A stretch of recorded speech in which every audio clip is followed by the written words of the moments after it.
Yes, vipindi viko vingi sana, lakini kipindi ambacho kinakusogeza karibu na darasa la sheria za soka ni kipindi kimoja tu, kwa maana ya kipenga cha mwisho. Hapa unajifunza, lakini pia unaondoa tongo, unaondoa utata juu ya yale ambayo ulikuwa unajiuliza kwamba ilikuwa hivi, ilipaswa kuwa hivi au ilitakiwa kuwaje. Sehemu pekee ni hapa ambapo unakwenda kujifunza, lakini pia kuondoa utata.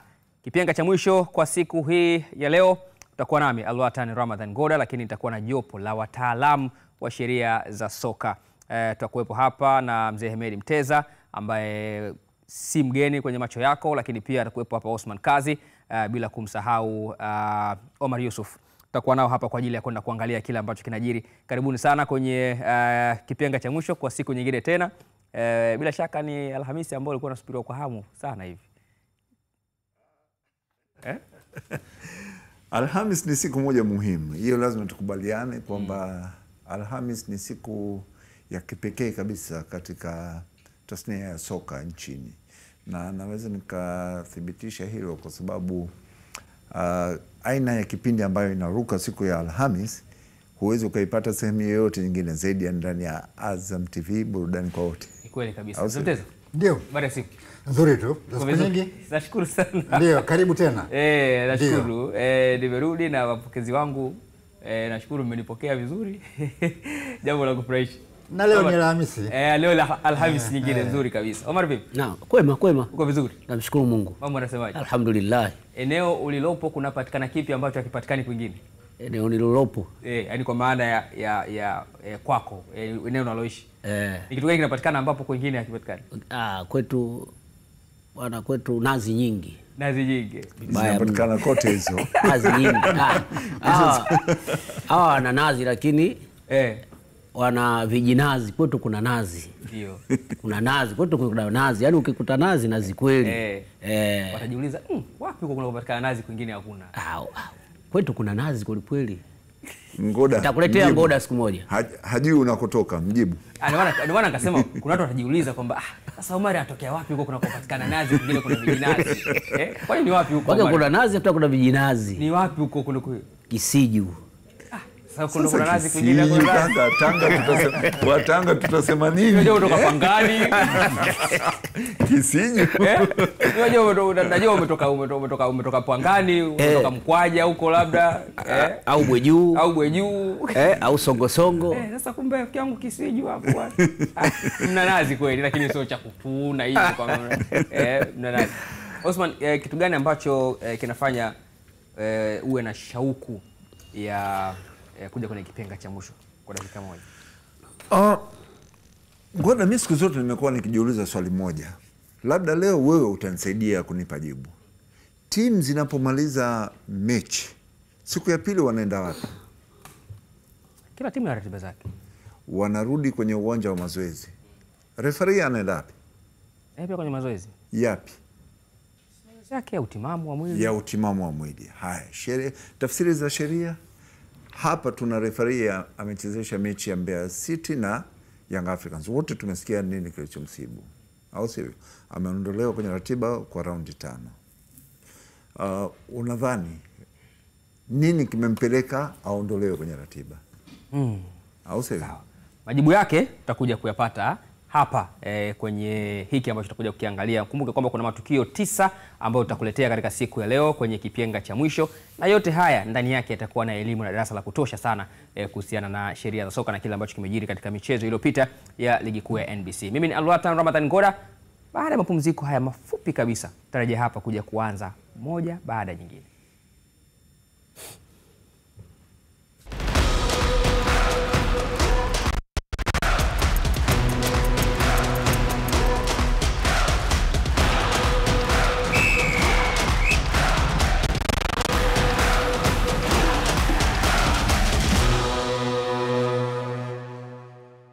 Yes, kama ndo kwanza unajiunga nasi, hiki ni kipenga cha mwisho na tunakwenda kuanza rasmi matukio ambayo yametuweka hapa kwenye kipenga cha mwisho kwa siku hii ya leo. Na ni matukio ambayo umeyashuhudia katika michezo iliyopita ya ligi kuu ya NBC.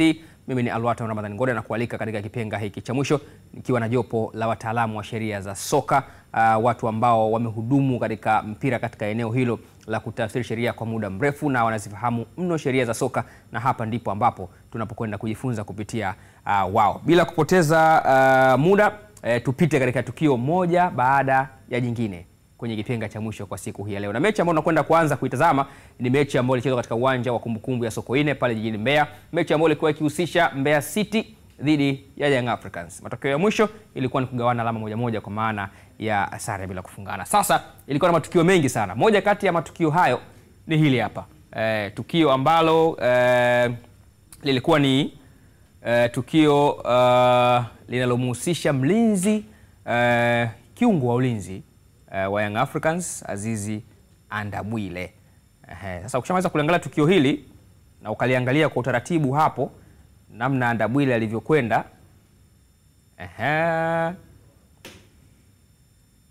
moja kati ya vitu ambavyo vimekuwa ni gumzo kwenye michezo ya ligi, unaweza ukasema ni haya matukio ya foul. Kwenye hiyo sheria ya foul and misconduct kumekuwa kuna vingi sana vinavyozungumzwa. Omar, nini ambacho umeng'amua kwa haraka hapa kwenye tukio hili? Kwa haraka hapo ndo Azizi Andabwile jezi namba 2. Hapo huyu amecheza faulo. Huo mpira ulikuwa wa juu, anakwenda kuruka kichwa. Lakini Andabwile kabla ya kupiga kichwa huo mpira ameanza kumpush huyo mchezaji wa Mbeya City, simjui nani, kwa huo mkono wa kushoto. Umeona? Huo mkono wa kushoto amempush na mkono wa kushoto. Na ukiangalia hapo referee hajapuliza filimbi ile tukio jua. Ameweka goal, ameweka nini? Mkono huu wa kushoto. Wa kushoto. Amempush na mkono wa kushoto, afu yeye ndo akaenda kupiga kichwa mpira. Kwa hiyo kwanza hapo tukio lililotokea hapo la kwanza ni la faulo. Alafu tena yeye ndo kapiga kichwa. Kwa hiyo ilikuwa ni faulo moja wapo. Kwa hiyo alichoanza kucheza ni mwili. Alikuanza kucheza mwili, akapata faida ya kumtoa kwenye njia, tena yeye akapiga kichwa. Naona bwana, lakini referee hakuweza kumlinda. Sasa Mzee Mteza, tukija kwa upande wa mwamuzi. Ndio. Unadhani ni vitu gani ambavyo vilimkinza asiweze kufanya uamuzi sahihi kwenye tukio kama hili ambalo halikuwa counter attack of course, kwamba labda alikuwa yuko mbali sana, alikuwa upande wa pili na akaja huko yule pale namuona Mdoe, tukio linatokea hapa. Inavyoonekana pale hakuna kitu ambacho kiliweza kumkinga huyo mwamuzi asione ile tukio. Labda tu alikuwa haelewi ile ni foul au sio foul. Inawezekana cha kwanza kukiona kwake yeye ni kucheza kichwa. Akuangalia ule mkono. Osman, kwenye upande wa mikimbio, kwa maana ya mkimbio wake kuelekea kwenye eneo la mpira, kwa sababu upande huu sio upande ambao linesman yupo, mwamuzi msaidizi yupo. Maana yake ni kwamba anatakiwa kuwa zaidi katika eneo hili kwa sababu hana usaidizi huku. Mwamuzi msaidizi yuko upande wa kule. Hizo diagonal run amezifanya kwa usahihi kiasi gani, kiasi cha kumfanya awe karibu na tukio zaidi ili aweze kuamua kwa usahihi? Position yake mimi sina shida nayo. Unajua kwa nini? Okay, mpira umekuja upande wa karibia na touchline ya goal la Yanga. Na tunategemea kabisa kwamba Mbeya City shambulizi watalipeleka. Hizi ni mita ngapi hizi? Hapa zipo kama 15. Kutoka alipo mwamuzi? Yes. Mpaka hapa. Ndio. Ziko kama 15. Na mwamuzi anashauriwa kwamba awe umbali wa kama zisizidi hadi 10. But nimesema mimi sina shida na hiyo eneo because ana clear sight ya tukio. Kwa nini tunaambiwa tuwe karibu hadi 10 kutoka kwenye tukio, ili tuweze kuwa na clear vision ya kile kinachotokea. Sasa hapa kweli hakuna kitu chochote hapa. Yani ana eneo zuri kabisa hapo. Anaona vizuri kabisa. Sasa hiyo eneo ambayo lipo na mpira kama unavyoona ulikuwa unaelekea upande wa touchline. Yeye naye anakuja akisogea huku, but amebaki eneo ambayo anajua, anaona pale Andabwile na Huyu wa Mbeya City anaitwa nani huyo? Alicheza faulu. Nimeshindwa kumnani vizuri. Namba yake hatujaipata vizuri. Anyway, yeye unajua siku zote mwamuzi tunakuwa na anticipation kwamba huu mpira ukitoka hapa utaenda wapi. Mbeya City wanaweza wakaleta golini. Kwa hiyo unaanza kuibia kwamba nikai eneo la penalty area, lakini hii site pia niweze kuiona vizuri. So position wise haina shaka, lakini kwa nini hakuhukumu hiyo foul ndio inanipa maswali. Ukija kuangalia, ngoja nisaidie kuianzisha upya hiyo clip. Kuna kitu utagundua. Angalia hapo juu. Muda. Angalia muda. Yes, dakika ya kwanza. Ni dakika ya kwanza tu ya mchezo.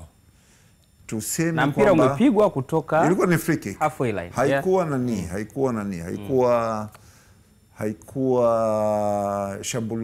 haikuwa move, ilikuwa ni dead ball. Ina maana hapa alitoka kuhukumu foul. Sasa najaribu kufikiria kwa nini Mdoe pale hakuhukumu. Hii foul amehukumu against nani? Against Young Africans. Au sivyo? Halafu Aziza Ndambwile anaenda anacheza foul nyingine. Hiyo foul itaelekea wapi? Against Young Africans. Labda, nasema labda aliona kwamba nisije nikaonekana mbona napeleka mpira kwenye lango la Yanga. Mbona napuliza filimbi mfululizo foul kuelekea lango la Yanga. Which hapana, kwa mujibu wa sheria it's not right. Wakifanya foul hukumu. To me nadhani labda alifikiria kitu kama hicho. Okay. Yeah. Sawa, hiyo ni moja kati ya matukio hayo kwenye mechi hiyo. Tukaangalie tukio letu la pili kwa siku hii ya leo. Ni tukio hili hapa ambalo limeanzia kwenye mpira wa kona iliyochongwa na Ahmed Dumbia. Kabla hujapoa kazi, Tulipeleke mapema hilo. Haya, twende. Mwalimu naomba uanze. Twende Mzee kwanza. Sawa, mpira huo ulikuwa unakwenda kwenye goli la Mbeya City. Na bahati nzuri uliokolewa. Ulimpiga mchezaji wa Mbeya City kifuani ukatoka. Unaona mchezaji wa pili wa Mbeya City ule mrefu yule akataka afanye na uokoe. Huyo anaitwa Ali. Alitegemea ule mpira ungekuwa chini, lakini bahati mbaya mpira ule ukamgonga nani yule Baka ukapanda juu kidogo. Sasa yule mchezaji wa Mbeya City akashindwa kunani Ibrahim Ame. Mguu wake ambao ulikuwa juu ikabidi uende chini. Sasa matokeo ya kwenda chini, Baka ikabidi amzuie asipate nafasi ya kuupiga ule mpira. Sasa kuzuia kwake hakukuwa sahihi kwa sababu moja alitupa mguu kwenye goti alafu akatupa mguu karibu na kiuno pale. Na sehemu ile kama angempata ingekuwa sidhani kama yule angeweza kuendelea kucheza mpira ule. Kwa hiyo hapa tunahukumu dhamira. Ilikuwa ni kosa moja ambalo nadhani angestahili kadi nyekundu. Okay. Kwa sababu ni ile ni kudhamiria. Okay. Na amehatarisha usalama wa mwenzake. Na usalama ule. Unaona bwana? Yusuf unasemaje? Mimi hapo kwa hilo tukio Baka kitu alichokuwa anafanya yeye alichokuwa anataka kufanya yeye Baka kama kujilinda fulani hivi, lakini katika kujilinda kwake alichokuwa anafanya yeye kwamba amekuja kuleta, mimi naweza kusema huo ni ugomvi, foul misconduct hiyo inaweza ikaja hapo. Ni ugomvi sababu hiyo kapiga tu, yani kazamilia, huo tunaweza tukaleta katika ugomvi, yani hatuwezi tukaileta violent conduct. Ni violent conduct. Violent misconduct. Kwa hiyo huo ni ugomvi. Lakini kitu hapo kilichotokea hapo Baka, huyo Baka alichokuwa anachokiona yeye kwamba unamwona wewe mchezaji nani Ame, unaona ule mguu wa chini ule unakwenda. Yaani Baka halijua moja kwa moja huyu atakuja kufanyaje kunikanyaga. Kwa akawa anajihami. Umeona bwana? Kwa hiyo Baka yeye amejihami, hata ukiona huo mpira huo usimuona kaupiga anaupiga wapi? Anaupiga nje. Unaona hiyo alikuwa ameipeleka katika kujihami, lakini katika kujihami kwake yeye amekuja kujihami katika ugomvi. Sasa yani wewe tutauleta katika ugomvi. Mimi naweza kusema kwenye ugomvi. Ngoda. Hebu naomba nataka kumalizia hapo kidogo. Ame aliuona huo mpira. Unaona akati huo mpira sio kwa golini kwake, unaona hapo? Kauona huo mpira. Kwa hiyo Ame alikuwa anataka kuokoa ule mpira. Kwa hiyo baada kuokoa huo mpira ukagonga katika goti la nani? Kuna kitu naomba ni mark hapa kidogo. Twende kidogo. Hapa. Muona huo mguu hapo. Chini muona. Kwa hiyo Baka akajua huo mguu moja kwa moja. Unataka kusema nini hapo? Unakuja kumkanyaga yeye.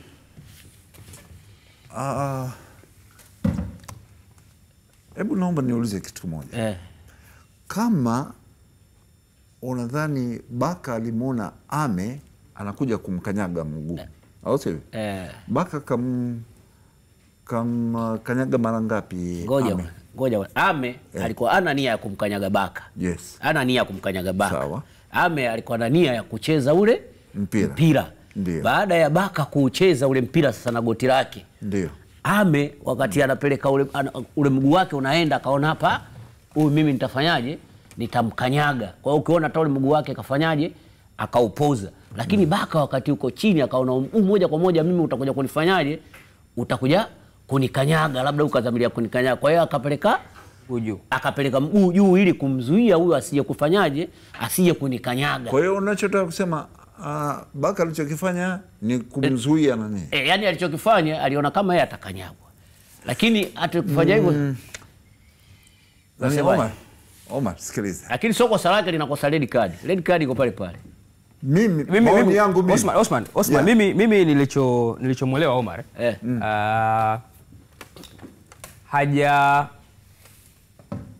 Hajaondoa makosa ya Exactly. Alichokuwa anajaribu kukielezea mazingira yaliyomfanya Baka acheze hiyo foul ambayo ingesababisha kadi nyekundu kwake, ama iliyotakiwa aoneshwe kadi nyekundu. Yani mazingira ambayo ni kitu gani ambacho kilimfanya Ame acheze ile foul. Sababu Baka acheze hiyo foul. Sawa. Kwa sababu tumeshuhudia kadi nyingi nyekundu hata Ulaya. Yani mtu anaoneshwa kadi nyekundu kwa kushika mpira makusudi, lakini alikuwa hajihami uso. Yani alikuwa yeye anajizuia uso. Sawa. Cristiano Ronaldo alishaoneshwa kadi nyekundu. Mpira unapigwa cross hivi, akafanya hivi. Kapiga mkononi, ikawekwa foul, akaoneshwa kadi na akatoka. Sawa, lakini sasa ukija kueleza kwamba hivi ilikuwaje mpaka akashika ule mpira pale? Huyu alishika ule mpira kwa sababu aliona mpira unakuja kumpiga usoni, akajihami. Ndio kitu ambacho alikuwa anakielezea Omar, kwamba akijaribu kuingia tu kwenye akili ya Baka ya kawaida, kwamba alikuwa akimtazama Ame yuko juu na mpira huko katika maeneo ya tumboni kwake, akaona akistep mbele tu atakuja kunikanyaga mimi, akanyanyua mguu na akacheza faulu ambayo adhabu yake ni kadi nyekundu. Kadi nyekundu haina hata matatizo. Unajua, kwa bahati nzuri mechi mimi nilitizama kama mara 2-3 na nilijaribu kuangalia kwa sababu hii clip ili trend sana kwenye social media kama unakumbuka. Ilikuwa kwamba Mbeya City wamenyimwa penalty. Sasa mimi nikasema nikaja nikagundua kwamba ilikuwa ni kona kuelekea kwenye lango la Mbeya City. Hapakuwepo na tukio la penalty hapo. Ilikuwa direct free kick kuelekea huko. Sasa kwa maono yangu mimi, jinsi mimi nilivyoona hii tukio na baadhi ya matukio ambayo nimeona hapa katika hizo clip, kuna clip nyingine ya Baka unayo. Baka hii mechi ni kama vile alikuwa haitaki fulani hivi. Kwa matukio ambayo aliyatenda mpaka dakika ya 25 ya mchezo. Okay. Twende mbele. Tuiache hii clip alafu nitarudi kwenye hii clip. Naomba tena huko. Tutarudi huko. Basi sawa. Angalia kuna kala mkasema basi ile tuiangalie hii hapa. Angalia hii clip. Tuiangalie hii. Dakika 33 ya mchezo. Tizama hii foul. Alihukumu hiyo mara. Alihukumu nini? Foul. Alihukumu kikamilifu? Sasa hiyo unajua nyinyi wataalamu. Omar, nisaidie hapa. Nisaidie. Kaihukumu kikamilifu hii? Sasa umekuja kwenye faulo hii. Umeona hii faulo? ifaulo hii Baka naye alitakiwa aonyeshe red card. Ya ngapi sasa hivi? Umeona eh? Umeona eh? Unakubaliana na nilichokisema? Ngoja tunakubaliana eh? Mimi niliona tu hii tukio, alafu nilivyoiona ile nikasema Baka hii mechi alikuwa haitaki. Hii naye itakiwa aonyeshe red card. Okay. Naona bwana, ila hii red card hapa isingemkuta kama ile angeonyeshwa kama ile ya kwanza kule angeonyeshwa red card. Hii isingemkuta. Ina maana angekuwa hayupo uwanjani. Si umenielewa sio eh? Kwa sababu hii faulu aliocheza yani vile vile mwalimu wetu naweka kwenye tukio gani? Kwa sababu mpira ulipo na yeye alipoenda kukita, unajua hapo yeye kamkita na goti, ujue kabisa. Kampanda wa goti lake ndio limekwenda kukita katika bega. Si umeona? Kwa hiyo hii alafu ukitaka kujua kwamba alifanya hili jambo kwa makusudi, angalia baada ya kufanya hii tukio. Amejitetea, anageuka huyo anaondoka, wala hataki kumjulia hali mwenzake. Umeona? So utanielewa sasa Ngoda kwamba intention ya nani ya Baka kwenye ile tukio la mwanzo lile tukio la mwanzo halikuwa zuri tangu mwanzo, kwamba alikuwa anajua nini anachokifanya. Hapa tutasema alitaka kujizuia na kitu. Kaenda juu kucheza mpira. Angalia distance. Unajua tunapohukumu hizi foul kuna vitu vingi tunavitizama. Distance ambayo mchezaji mhusika ambaye anacheza foul anayotoka. Je, alikuwa na aliweza aliweza kutathmini hatari ya ile movement yake kwa mpinzani wake? Vitu vyote hivyo tunatakiwa tuvitizame. Unaona? Kwa hiyo unamwona kabisa kwamba Baka kwenye hii mechi hapana. Mimi nisema mechi hakuitaka. Hii mechi hakuitaka. Amelazimishwa kucheza. Mimi sijui, but mentality yake yani I don't know. Mzee Mteza tunaweka kwenye kundi gani mwalimu? Ndio mimi. Naam. Tunaweka kwenye kundi gani foul? Ile ni serious foul play. Serious eh? Ni serious foul play kwa sababu Baka alicheza mpira. Kama Baka singecheza mpira ingekuwa ni violent conduct. Okay. Vurugu. Vurugu kabisa. Lakini amecheza mpira, lakini katika kucheza kwake mpira alafu referee baada kupiga firimbi kuna hatua nyingine yote ile hakuonesha kadi. Hakutoa kadi. Hajatoa kadi. Mimi kuna kitu hapo nataka nishauri. Hapo shauri sisi au nitashauri hapa kupitia kwenye kipindi kwa watu wanaomsimamia Baka.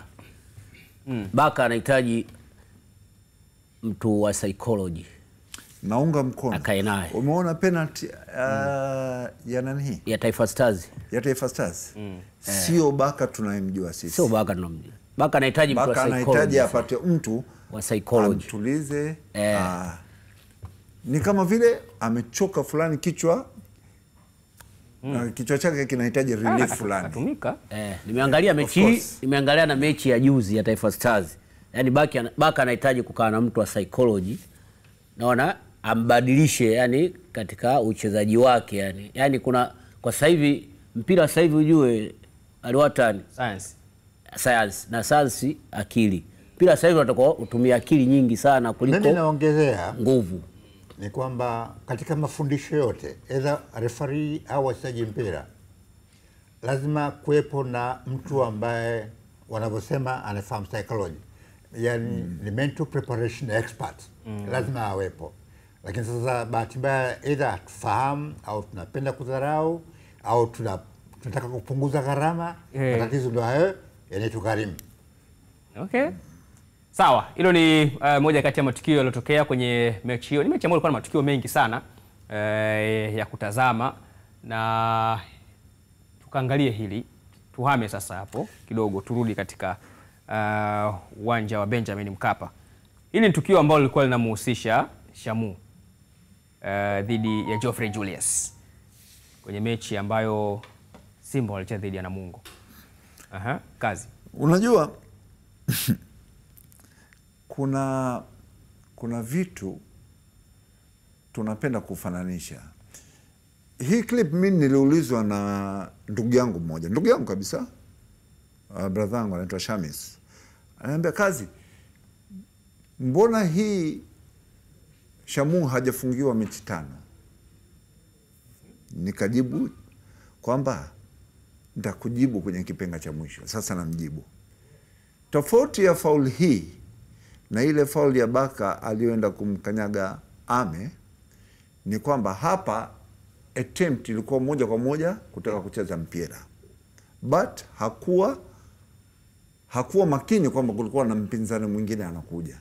Sasa kwenye hii tukio sisi kisheria tunaita dangerous play. Hii ni dangerous play. Sawa, hii sio serious foul play. Kwa sababu gani haiwi serious foul play? Ni kwamba wote walikuwa wanaenda kwa spidi moja, lakini mmoja akafanyikiwa kucheza ule mpira, huyu mwingine akaishia kumchezea foul mwenzake. Kwanza kazi nikikurudisha hapa kidogo. Geoffrey Julius ametumia nini kucheza mpira? Kichwa. Sio mkono. Kichwa? Huo ni kichwa, hakuna mkono hapo. Ule mkono upo juu kwa sababu ya motion ambayo alikuwa anakimbia, lakini mwangalie mwamuzi. Mwangalie mwamuzi. Jesse Erasmo. Yaani baada ya hii foul kuchezwa, amekunja uso. Concentration yake alikuwa anamwangalia Geoffrey Julius. Wakati anakwenda kunyanyua kibendera, yeye alikwenda kumwangalia kwanza.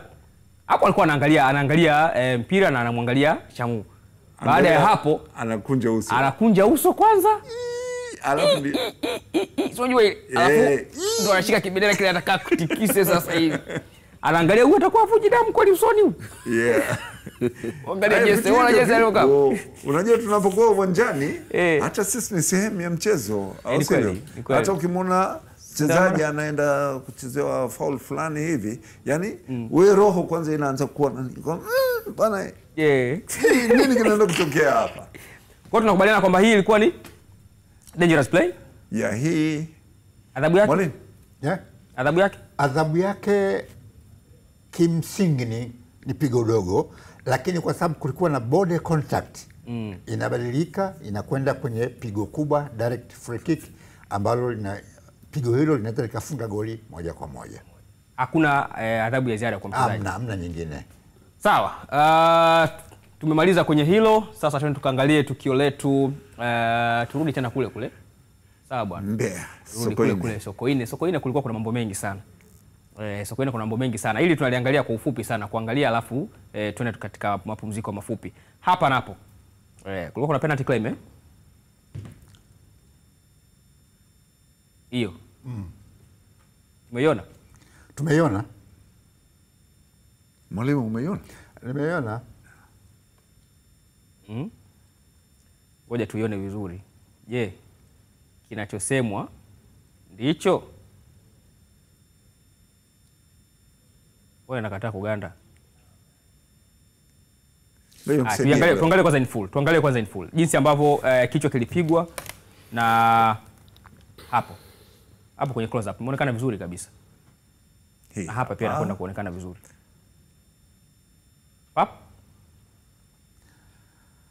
Ni mpira ule mpigwa baada ya kupiga kichwa, umekwenda kwa mchezaji wa Mbeya City na mkono kabisa ule ukachezwa, na mpira wenyewe pamoja na kucheza na mkono, hata direction kidogo ile ikafanya nini? Ikabadilika.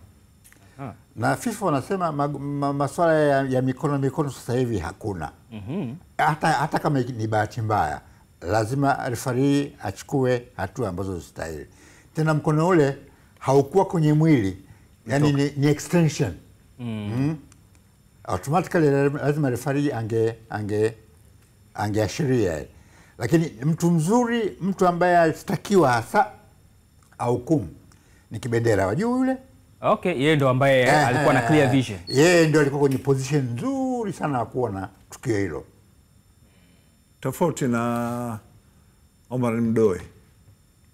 Kwa kidogo na block Chisnigi, watu walikuwa wamemziba akashindwa kuona vizuri nini ambacho kimetokea. Tena si ndo referee alikuwa kwenye clear view kabisa ya tukio ile. Alikuwa anaona. Assistant referee au alikuwa anaona. Hana mtu yote ambaye anamzuia. Unaweza ukasema Maxi kwa pale, lakini hapana kwa Hapana, eyesight. kwa hapa anavyoona Unasikia? eyesight yake. Eyesight ilikuwa, ngoja hebu nirudishie nyuma kidogo. Irudishe. Nataka okay, peleka mbele. Alafu utaiacha hapo mpira unapotua mkononi.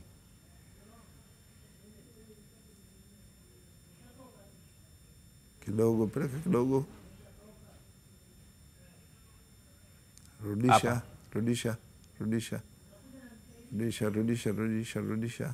Hapo. Umerudisha sana. Nataka mpira ukae pale mkononi. Haya, sawa. Kuja ukae.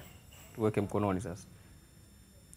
Kitu ambacho nataka kukiangalia ni either umeshikwa au kuangalia no. Hapo. Bado kidogo. Kidogo sana. Kidogo tu. Hapo. Unajua tunapozungumzia position ya assistant referee na kama kuna kitu kilikuwa kinamkinga, ni lazima tuone pale mpira ulipotua mkononi. Je, Maxi hata bega lake lilikuwa limemzuia assistant referee? Hapana. Haijamzuia hata kidogo. Na mkono wa Ame umetanuka very clearly, anauona. Sawa. Ndoe ukiangalia position yake yuko upande wa mgongo wa Ame. Alafu mbele yake kuna wachezaji kama 3-4 hivi. Kwa hiyo hana clear view. Sasa assistant referee, moja ya jukumu ambayo imeainishwa kwenye sheria namba 6 inasema assistant referee atamsaidia mwamuzi kwa tukio lolote ambayo mwamuzi hajaliona. Hii ni obvious. Assistant referee alitakiwa kumsaidia. Mwamuzi msaidizi alitakiwa kumsaidia mwamuzi. Mimi hapo nina neno hapo. Ramadhani, aliwata. Hapo kulikuwa kuna matukio mawili yote penalty. Yako hapo. Okay. Kwa hiyo kuna tukio la assistant na kuna tukio la referee mwenyewe. Na hii faulu yuko au mtu aliyewekwa chini? Kubwa hii. Angalia tukio kubwa lile. Kubwa la kushika. Lakini na tukio hili unaona unamwona anapomzuia yule. Huyo. Umeona? Huyo kamshika kabisa, anamzuia, anamdondosha chini. Ili sasa anaona referee sasa. Ili kamshika kabisa, anamdondosha chini. Huyo. Huyo. Mbona ile tukio? Kuna matukio mawili yote, matukio yote ya penalty. Umeelewa hapo? Sawa. Bwana, sawa. Hiyo ni sehemu ya kwanza ya kipenga cha mwisho. Na hapa nimekuambia kwamba tumejadili haya matukio 5 kwenye sehemu hii ya kwanza. Kuna matukio mengine 4 ambayo nayo pia yana elimu kubwa ya sheria za soka ndani yake. Mimi ni Alwatan Ramadhani Ngoda, jopo langu bado liko hapa. Tutarejea baada ya mapumziko mafupi.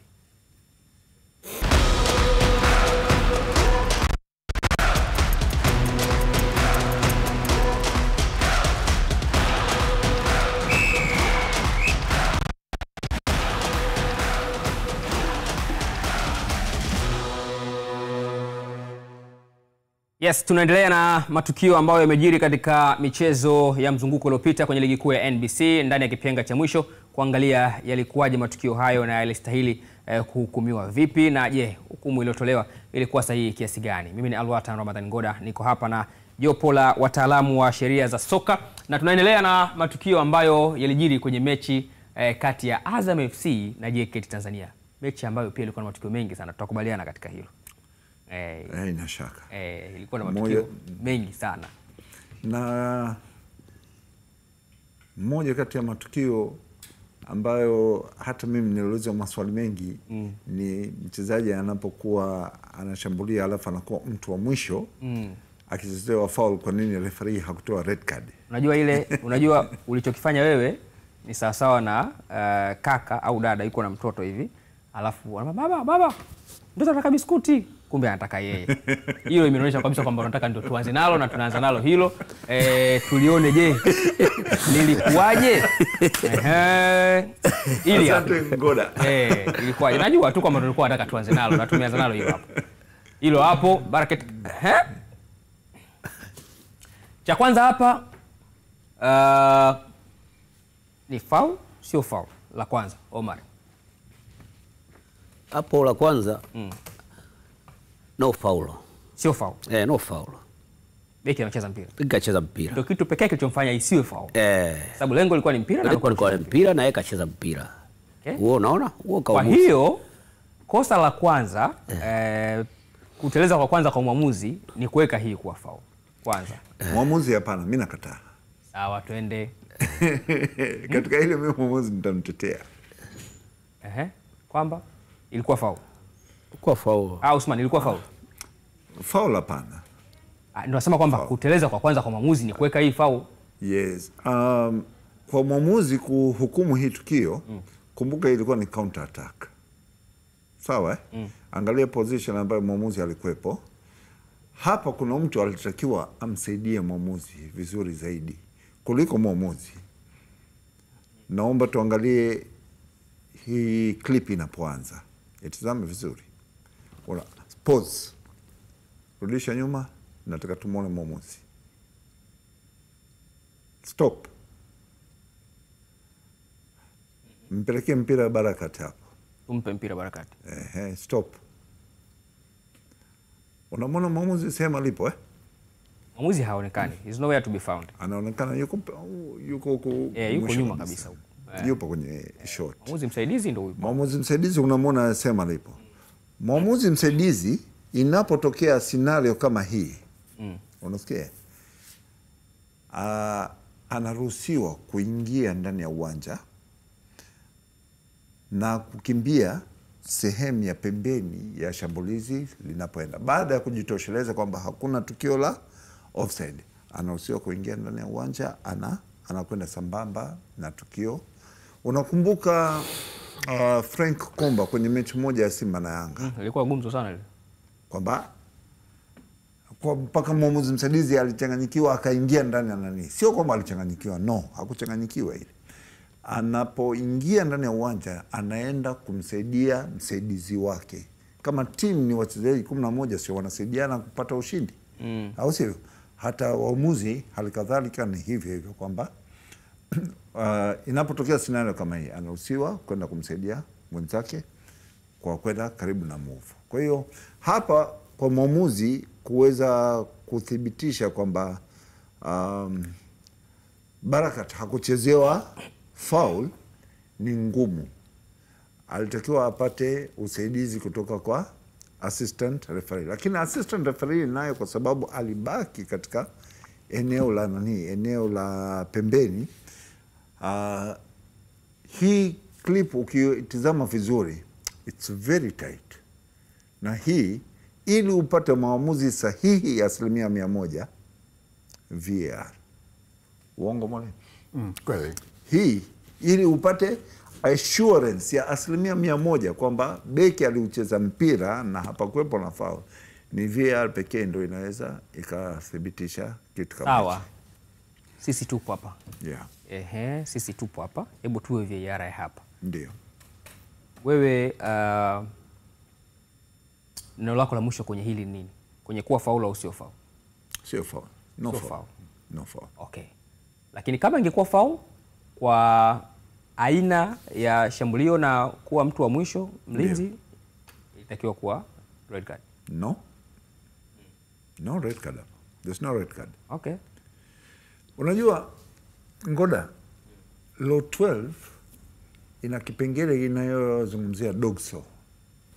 Ukisoma vizuri dogso, kuna vipengele ambavyo vinapeleka mchezaji kuonyesha red card na mchezaji kuonyeshwa yellow card.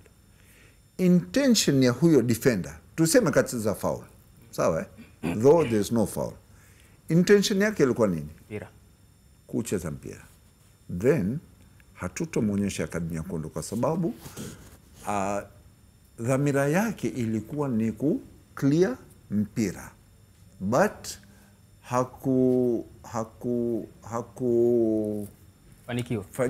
hakufanyikiwa ku clear mpira jinsi alivyokuwa anataka, au sivyo? Tutamwonyesha kadi ya njano, alafu free kick kuelekea langoni kwake, au kama inakuwa ndani ya penalty area inakuwa penalty kick. Sawa. Sasa kuna watu wanachanganya hii penalty arc. Wanasema hata ukicheza foul ndani ya penalty arc, huyu mchezaji aonyeshe pigo linatokea kuwekwa pale ni penalty. Hapana. Kazi ya penalty arc ni moja tu, haina kazi yote nyingine. wakati wa dead ball yoyote, mpira uliokufa, wapinzani wanatakiwa kuwa umbali wa yadi 10. Sawa.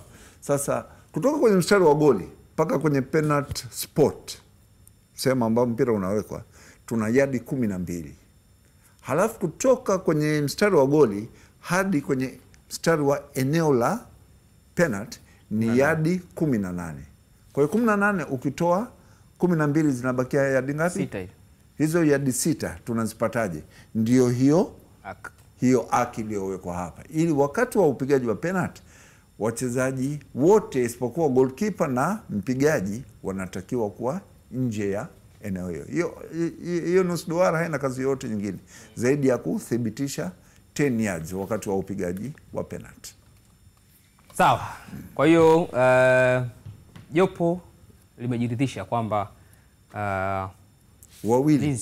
Tupate labda maoni ya mwalimu. Mwalimu, kama ungekuwa kuna kitu tofauti hapa angeshasema. Ningesema. Yaani kukaa tu. Unaunga mkono? Naunga mkono. Hamna foul. Hamna foul. Sawa. Kuna kitu angesema tu. Unajua wanafunzi wanapopata neno kutoka kwa mwalimu inatufurahisha. Okay. Sawa. Hili ni tukio ambalo pia lilitokea katika mechi hiyo. Azam Jefte Kitambala Bola akaingia. Anaitwa Jefte Kitambala. Jefte Kitambala Bola. Striker kweli kweli. Na huyo bila kufanya hivyo rafiki yangu kumkaba shughuli. Sio striker wasiwasi, yani ni striker kweli kweli. Sio yani kumkaba ufike pale umekula chips mayai umesema kwamba unaenda kumkaba Jefte. Kitakachokukuta ndugu yangu. Mbona alivyogeuka kwanza hapo? Of course. Haya, tuanze na mwalimu. Ile ni kosa ambalo tena nadhani kakanyago mara 2, 1, 2, kazuia. Kavutwa. Unaona moja shati mtu anavutwa hivi na nini. Refari alikuwa wapi? Yupo karibu. Huyu hapa. Yupo karibu. I see. Muzi. Yupo. Huyu hapa. Na sio mbali hapa. Hahitaji usaidizi wa mtu yeyote mwingine hapo. Sio mbali hapa. Sijui tusemeje kusema kweli. Maana kuna tripping zilikuwa 2 pale, alafu kulikuwa na ameshikwa na fulana ile anavutwa jezi ile golini. Yani it's a very clear foul. Defenders wa JKT hapa walikuwa hakuna namna walikuwa wanataka kucheza ule mpira. Au sivyo? Yani I don't know. Sijui kwa nini dakika 89 ya mchezo Azam of course anaongoza. Angeweza kuextend uongozi wake. Na akamaliza mechi na alikuwa anastahili kuextend uongozi hapo. Umar Osman. Hiyo ni penalty. Sindani bila kumumunya. Hiyo. Bila kumumunya penalty na yellow card juu. Nyeupe kama na ZX juu. Kama na ZX juu. Penalty na yellow card yake. Safi kabisa, haina hata matatizo. Na huyo mwamuzi amekwenda mechi 5 Namna hata mtu anayekuuliza hapo. Mtu anakuuliza. Hakuulizi mtu wote wala hata JKT wenyewe asingemfuata. Walivyo wachezaji wangekwenda. Omar wangemfuata.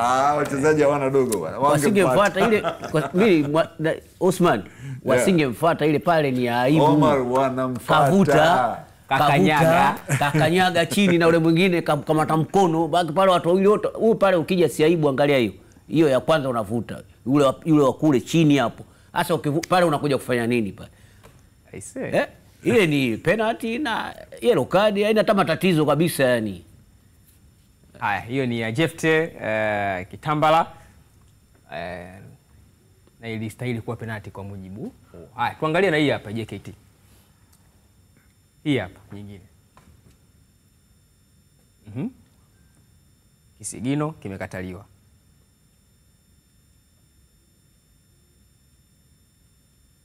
Haya, hapo tunasemaje? Mimi kuna kitu nimekimbilia kutizama lakini nitasema baadaye. Naomba niseme baadaye. Hicho nilichokimbilia kutizama. Sio hiki. Au akikuwa hiki. Mimi sijakimbilia kutizama hii. Hapa unasemaje? Ipo contact? Hapo contact ipo. Lakini kabla ya hiyo contact. Kabla ya hiyo contact. Hapo contact ipo. Hapo contact ipo. Au tuangalie huko kwanza. Hiyo sasa. Hiyo. Kabla hiyo contact, huyu jamaa kakanyaga. Huyu hapo. Kamkanyaga vizuri tu. Hiyo huko Nani kamkanyaga nani hapo? Huyu wa blue kamkanyaga mweupe. Sasa sijui nani timu gani. Omar anasema wa blue kamkanyaga. Kamkanyaga. Hiyo hapo. Hiyo. Pap hapo. Hii hapa. Hiyo hapo Ngoda. Iweke hapo. Mwana, ishushe chini kidogo kiduara chako kwa taa uangalie huo mbuti. Naomba nimuombe Omar Yusuf nije naye hapo. Sawa. Kuna kitu nataka nije nikifanya. Bwana njoo. Omar njoo bwana. Kuja bwana.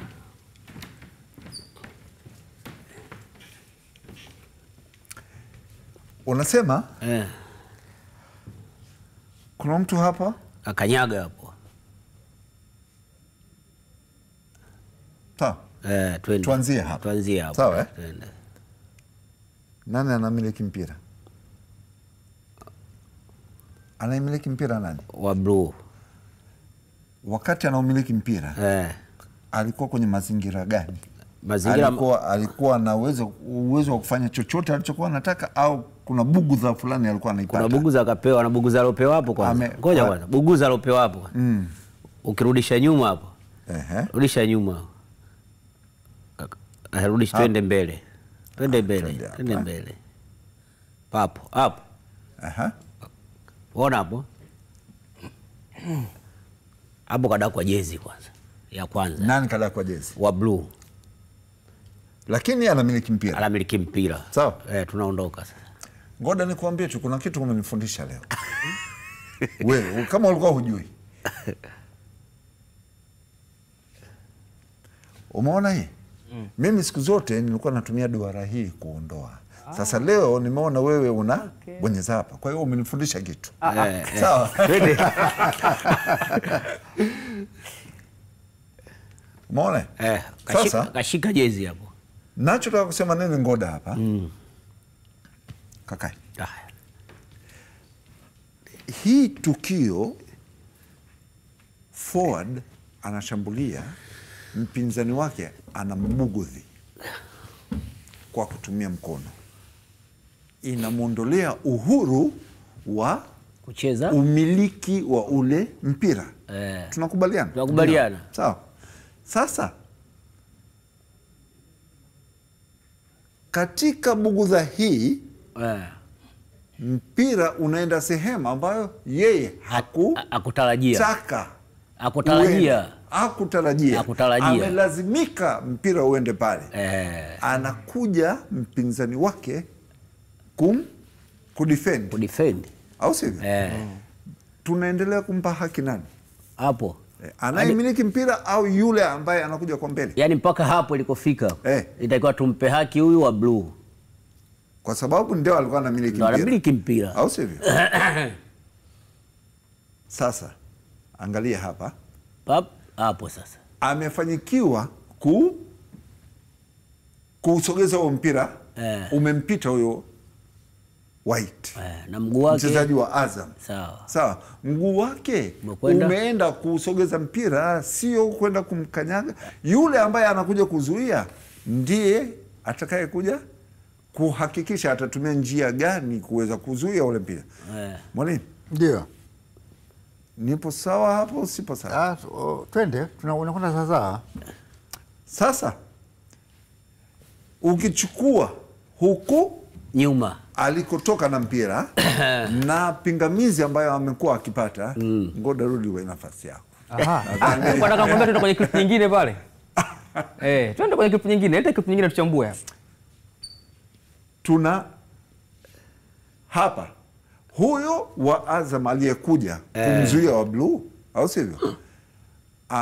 Amekuja bila precaution ya mtu aliyekuwa anakuja na mpira.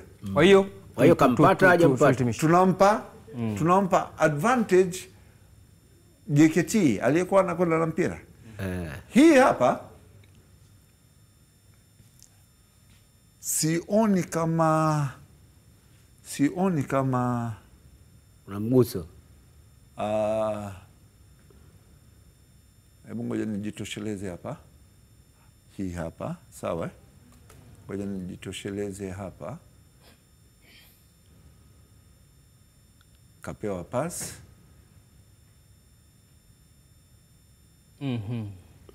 Haya.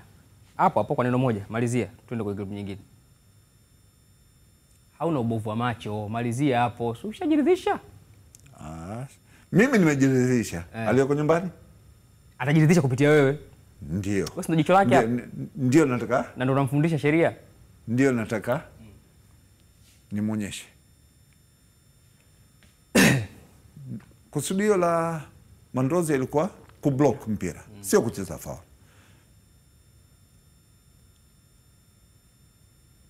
Mpira unaondoka. Mguu umenaswa. Tripping. Penalty.